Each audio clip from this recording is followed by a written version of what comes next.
Hello everyone, welcome to this channel. आज हम class 10th के सिविक्स के चैप्टर नंबर 1 पावर शेयरिंग के बारे में पढ़ेंगे।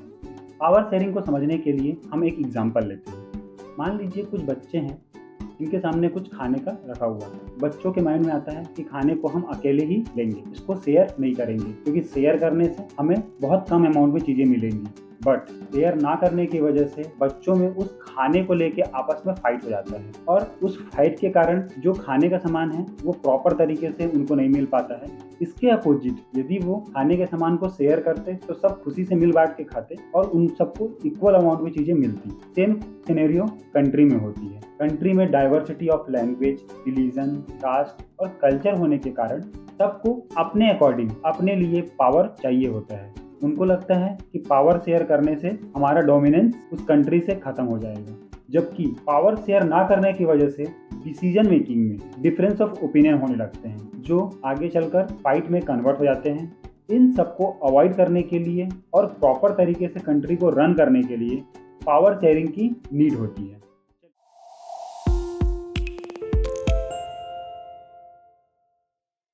अब हम जान लेते हैं पावर शेयरिंग की क्या डेफिनेशन होती है। ऑल पावर ऑफ नेशन को डिस्ट्रीब्यूट किया जाता है 3 बेसिक पिलर में। पहला पिलर होता है लेजिस्लेचर, दूसरा पिलर होता है एग्जीक्यूटिव, तीसरा पिलर होता है जुडिशरी। इन सबको समझने के लिए हम 2 कंट्री का सिनेरियो लेते हैं। 2 कंट्री में पहला कंट्री बेल्जियम जो कि एक यूरोपियन कंट्री है और दूसरा श्रीलंका जो साउथ एशियन कंट्री है। इस लेक्चर में हम यूरोपियन कंट्री के बेल्जियम के बारे में डिस्कस करेंगे। बेल्जियम यूरोप की स्मॉल कंट्री है जो बॉर्डर शेयर करती है नीदरलैंड, फ्रांस और जर्मनी के साथ। बेल्जियम का पॉपुलेशन 1 करोड़ के आसपास है जो इंडिया के हरियाणा के 50% पॉपुलेशन के अप्रॉक्स है। आइए हम बेल्जियम को मैप के थ्रू समझते हैं। इस बेल्जियम के मैप में अपर पोर्शन में फ्लेमिश रीजन होता है जिसमें 59% लोग रहते हैं जो डच स्पीकिंग करते हैं। ये इस कंट्री में मेजॉरिटी में होता है। नीचे का पार्ट वॉल्निया रीजन कहलाता है जिसमें 40% लोग रहते हैं जो फ्रेंच स्पीकिंग होते हैं।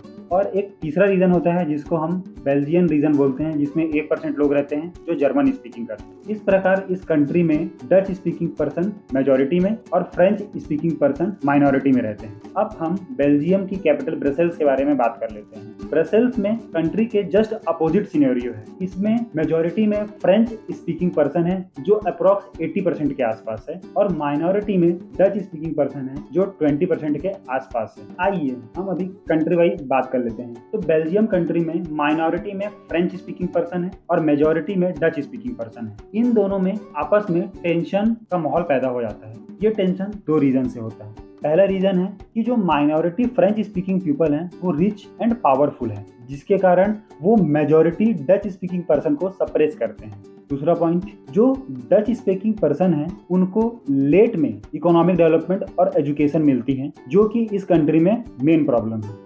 इसकी कैपिटल ब्रसेल्स में एक नए प्रॉब्लम देखने को मिलता है क्योंकि ब्रसेल्स में जो मेजॉरिटी है वो फ्रेंच स्पीकिंग पर्सन है और जो बेल्जियम कंट्री में मेजॉरिटी है वो डच स्पीकिंग पर्सन की मेजॉरिटी है, जिसके कारण बेल्जियम पे किसका कंट्रोल होगा ये समझ पाना बहुत मुश्किल है जो इनके वॉर का कारण बन रहा है।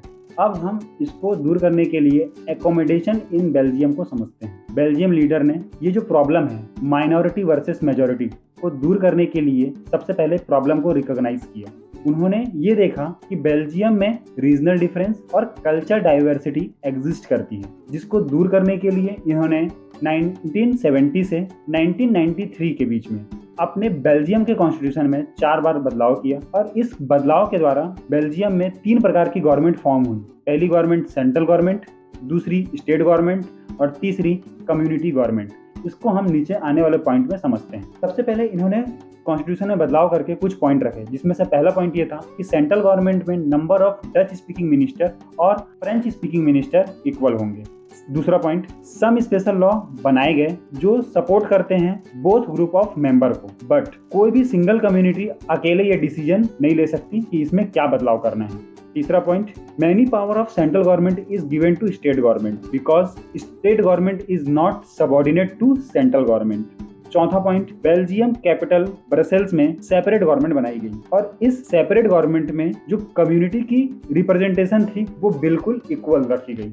Apart from central government and state government, यहाँ पर तीसरी गवर्नमेंट को फॉर्म किया गया जिसको कम्युनिटी गवर्नमेंट के नाम से जानते हैं। कम्युनिटी गवर्नमेंट में जो पीपल होते थे वो एक लैंग्वेज के को बिलोंग करते थे। इस तरह कम्युनिटी गवर्नमेंट 3 टाइप की बन गई। पहला फ्रेंच स्पीकिंग कम्युनिटी, दूसरा डच स्पीकिंग कम्युनिटी और तीसरा जर्मन स्पीकिंग कम्युनिटी। इस कम्युनिटी में जो पावर को डिस्ट्रीब्यूट किया गया वो पावर इनके कल्चरल, एजुकेशन और लैंग्वेज से रिलेटेड था।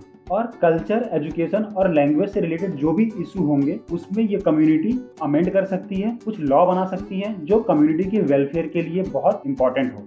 इस प्रकार बेल्जियम मॉडल को हमने समझा और अपने को ये समझ आया कि जो बेल्जियम मॉडल है वो बहुत कॉम्प्लिकेटेड और कॉम्प्लेक्स सिस्टम है, बट ये बेल्जियम में बहुत अच्छे तरीके से रन कर रहा है, जिसके कारण यहाँ पे जितने भी डिफरेंस ऑफ ओपिनियन थे वो सब दूर हो गए, वॉर की कंडीशन नहीं हो रही है और प्रॉपर तरीके से सब चीजें रन कर रही है।